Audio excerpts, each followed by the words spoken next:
Hello and welcome back to the Polaris Travel Health Podcast. Thanks for tuning in with us this week. I guess it's been probably more than a week since we've done one of these, Jaden. We're a little behind on that. But anyway, this week, Jaden and I will be talking about Lyme disease and other types of tick-borne illnesses.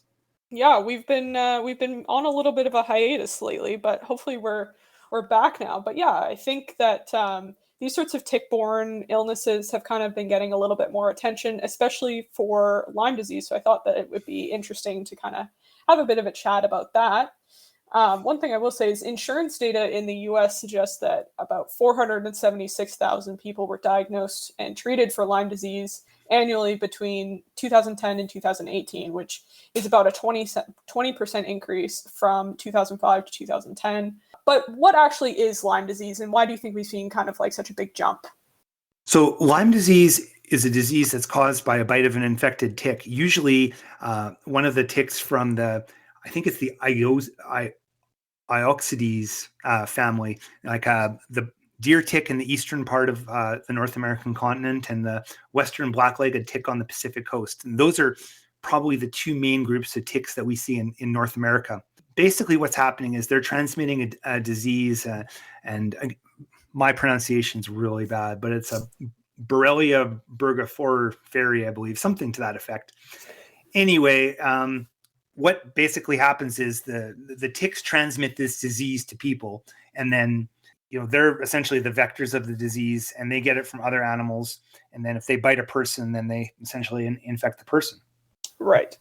So what normally happens when you're bitten by one of these infected ticks? Like, what's kind of the procession of things? Most of the time, what you see right off the bat is there is like a rashy type thing around the site where you were bit. And it usually happens within a week to 10 days after initially being infected. And I think what in your advanced research, Jaden, you said about 80% of the time, that sounds about right. I think it's most of the time, but not every time. And it is sort of a unusual looking rash in the sense that it's usually has sort of defined circle kind of around where the bite is, and then it kind of gets bigger. Some would even describe it kind of like a bullseye almost. And then, in addition to sort of the dermatological skin-based effect, then people can also feel, fever, chills, headache, fatigue, joint aches, all that stuff. And, it can even potentially even go to, mental status changes and that sort of thing, and some, cardiac problems. But I think that most of the time we associate things with more of those chills and fever and headache and fatigue. Right. So what does the kind of treatment look like? And will you recover from Lyme disease? I think we're starting to hear a lot more about kind of like a chronic type of Lyme disease and how likely is it? So there are treatments available. And I think the easiest way to treat is when it's at the localized stage.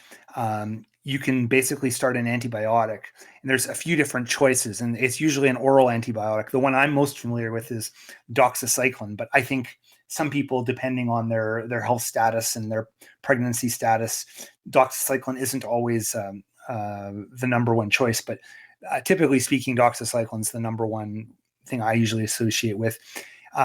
So if you take that usually can treat the infection quite effectively. Once it's entered the central nervous system, then you need to start thinking about, IV antibiotics for extended periods of time, like in the 2 to 4 week range. And yeah, that's IV antibiotics is obviously there's a lot more going on there. The drugs are it's inconvenient to take. It's an IV that you got to do for all those weeks. And, a lot of times you can do that on an outpatient basis, like with a IV pump, but it's still, the antibiotics tend to have a bit of a higher side effect profile, and it's just more complicated thing. A lot of people will recover and have no long-term problems, but some people will have recurrent symptoms, like especially muscle aches and fatigue. And if you start having those recurrent type symptoms, really, like, you can't just take more antibiotics and it'll solve the problem.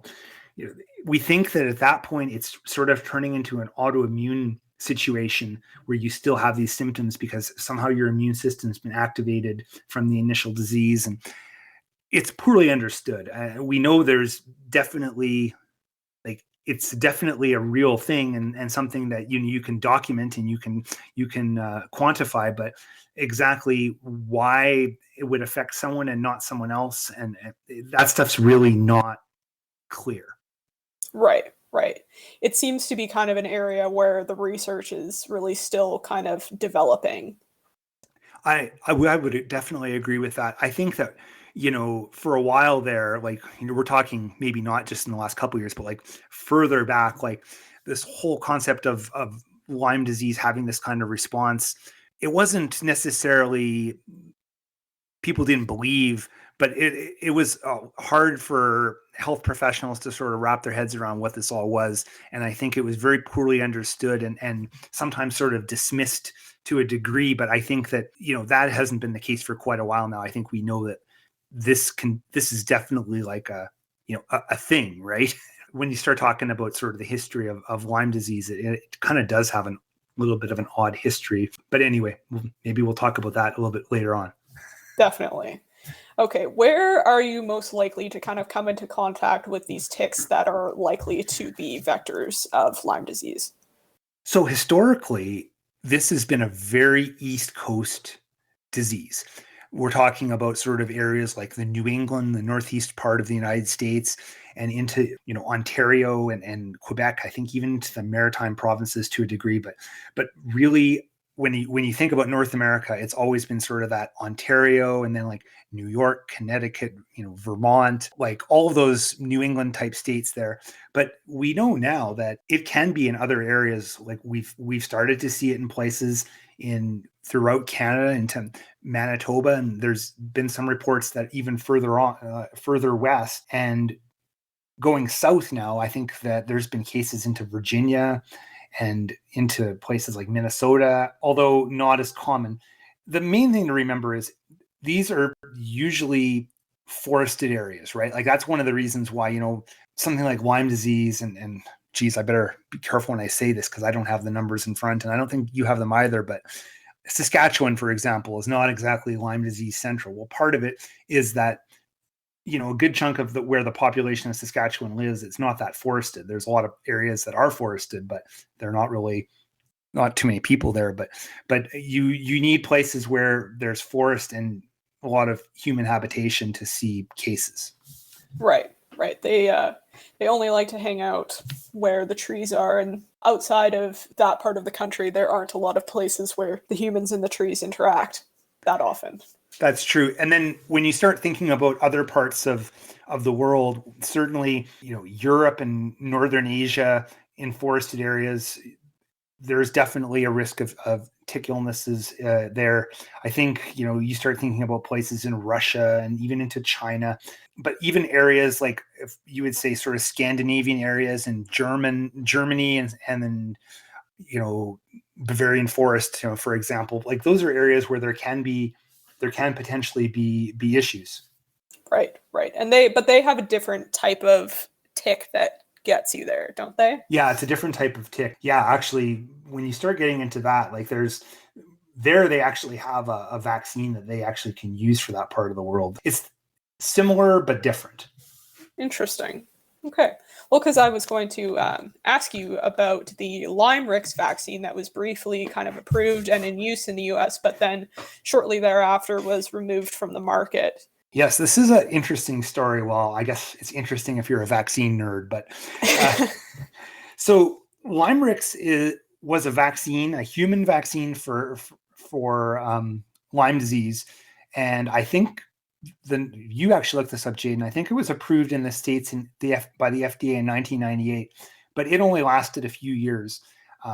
Manufacturer withdrew it from the market. Basically, what happened with this was that there was so much negative media coverage. There were a lot of lawsuits where people claimed that the vaccine had adverse reactions. I think was involving some autoimmune responses. Now, my understanding of it, and again, I might not have all this exactly right, so don't hold me to this perfectly, but really all of the claims of the lawsuits were mostly refuted. Like there didn't seem to be a whole lot to back them up. I think that most of the lawsuits were dismissed, and basically there was no connect the dots there. But The problem was at that point, so much of this had made news, and so much of it, Limericks had been sort of dragged through the negative media bubble at the time. And really, the drug company basically said, forget this, we're done. Like, there's no point in the demand for the vaccine just dropped. Whether it was realistic or not that these problems were happening, the perception was there. And since it was a vaccine that, certainly was an optional vaccine, not required for anything, and relatively small area at the time, it was rare to see Lyme disease outside of that northeastern part of the United States. So it wasn't like a massive, massive market. The drug company just bailed on it, and the formula is still sitting on a shelf somewhere. And I don't think the company has any plans to bring it back, but it was voluntarily withdrawn from the market. It wasn't like it was banned or anything else like that. Right. And so is it the one that you mentioned before, is that a human vaccine, or is that one that they use on animals? That's the human vaccine. There still is, I'm not much on veterinary vaccines, but I believe there is a Lyme disease vaccine that is available for dogs, for example. But yeah, that's not the same as this one. It's completely different veterinary vaccine. Interesting.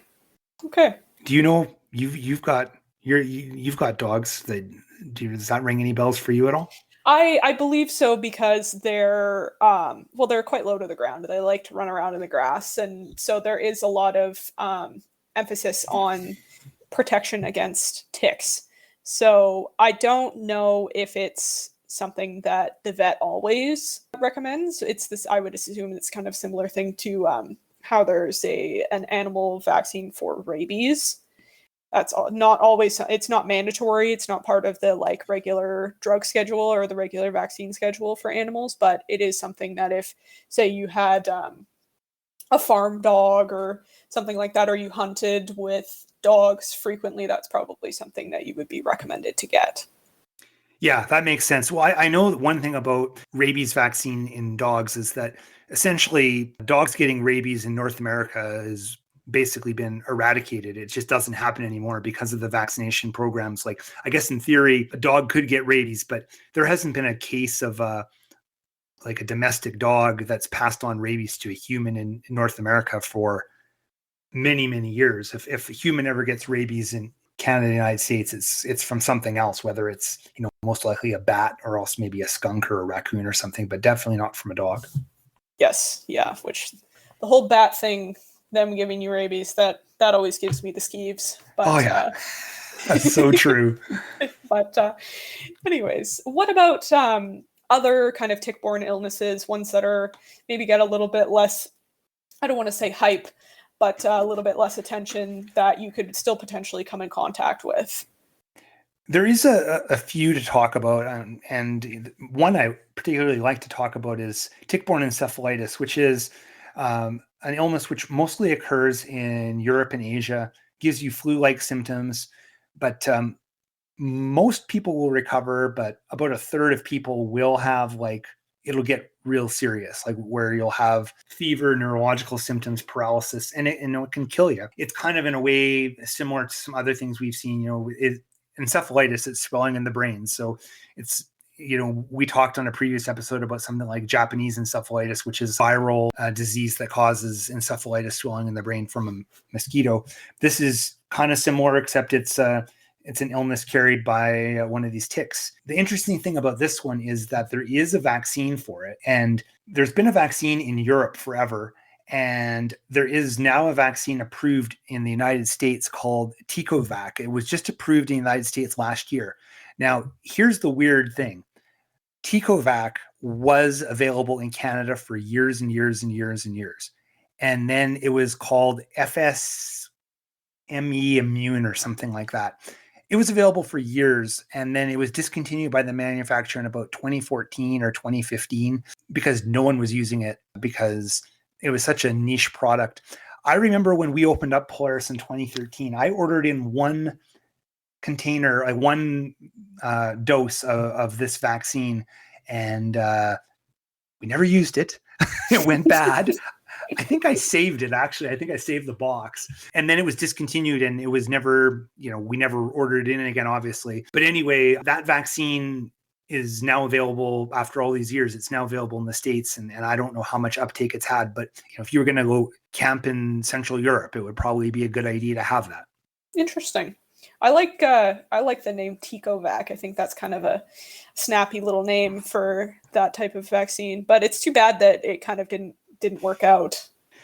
I think that was just one of those things where it's like, where Canada's a small market, really niche products. Sometimes they're just, in the States, I guess they could justify it by the population so much bigger that, maybe they could go through, as I understand it, it's the same product that's been available in Europe for years and years and years. All of these ones, the one in Canada and Ticovac in the States, it's all the same thing.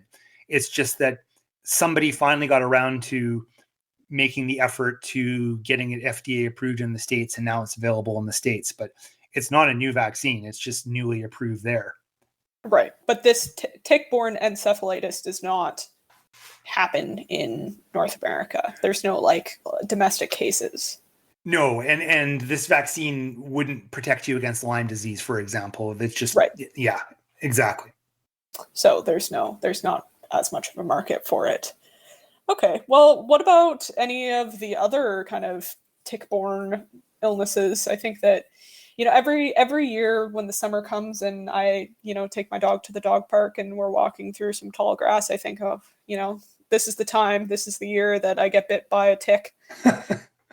Yeah, well, it's never fun. And unfortunately, most of the time when you get bit, nothing real bad happens. But there are a couple other things, and a couple of the other ones that I know you put on the outline to sort of remind me of, and they're both good ones, is babesiosis, I believe is the correct pronunciation. It's mostly on the coast of North America, and it can be in Europe and Asia, and it kind of similar type thing, fever, chills, all that sort of stuff. But, as in a lot of these other situations, it can be fatal potentially in certain situations. Anaplasmosis is another one, also more coastal, rarely reported in Canada, but there's a couple other ones here. And I think that, ehrlichiosis is another one. I probably said that wrong, but it's more in southeastern United States. I don't think that one has ever happened in Canada, but I think that it has been in other countries. A couple things about that one which are weird is that you can get a rash on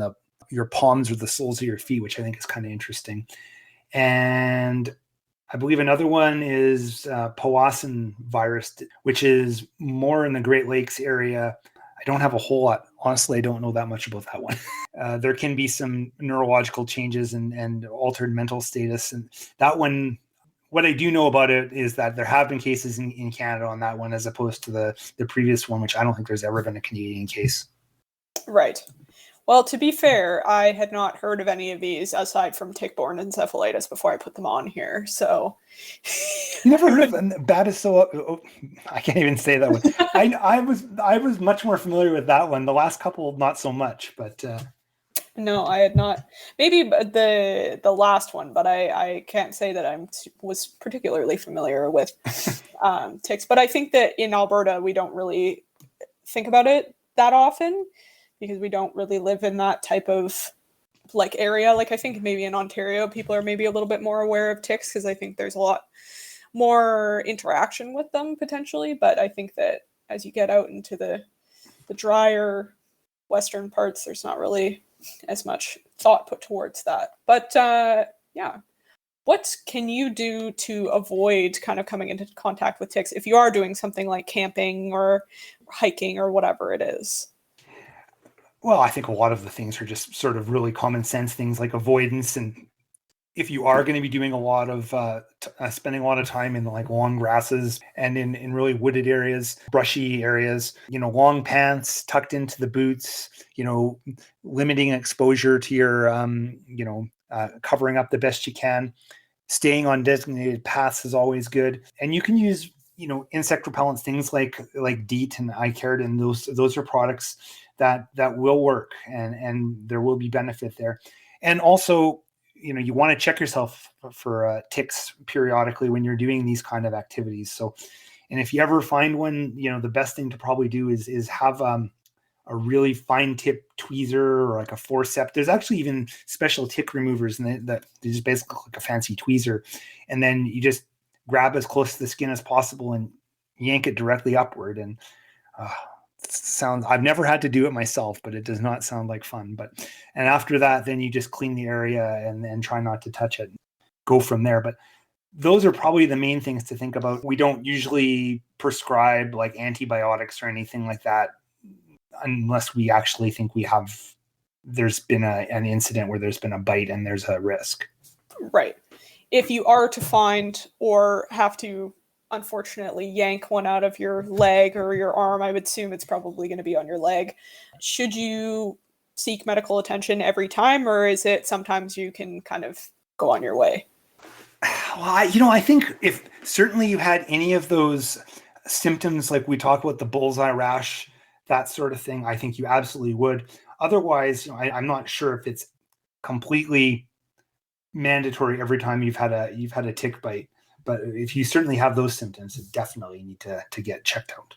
Right. So more of a keep an eye on it type of strategy. Definitely. I wouldn't necessarily like get bit by a tick and then like, okay, everyone, trip's canceled.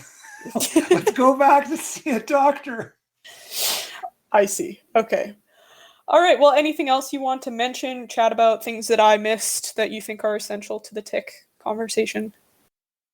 Not really. I think it's an interesting area. It's not, as you said, in Alberta, it's not maybe a central part of the discussion, but we have seen cases more like in this part of the world more recently. So it's not completely unheard of now, but it's something to sort of keep in the back of your mind. And if you're traveling other places, you probably do need to think about it for sure. And, tick-borne encephalitis, if you're heading off to Europe and you're going to be camping in the Bavarian forest or something like that in the Black Forest, it might be something to think about, but we'd have to arrange it out of the country and someplace else, get it done at a travel clinic in Europe or in the States. But that's a bit of a commitment, but I suppose it's always a theoretical possibility. Right. And would you say that the kind of like increase in cases that we've seen kind of further out from where we've previously seen them, is that because the ticks are moving, or is that because the reservoirs have kind of spread and then the ticks that already exist have just picked it up? I think it's the latter, actually. But yeah, it's, everything is just moving around so much more easily now. So I think that's mostly the case. I'm not completely sure, but I think that it's more the latter. Right. Okay. All right. Well, anything else? No, I think that should cover it. Okay. Well, thank you for tuning in to this week's edition of the Polaris Travel Health Podcast. A reminder that the information and advice that we provided in this podcast are not a substitute for live medical advice tailored to your itinerary and your medical history. If you have any questions or want to book an appointment, please head over to our website, www.polaristravelclinic.ca. Check us out on Twitter @PolarisTravelRx and our Facebook page as well. We hope you'll tune in again with us next week. Thanks, Jaden. Thank you.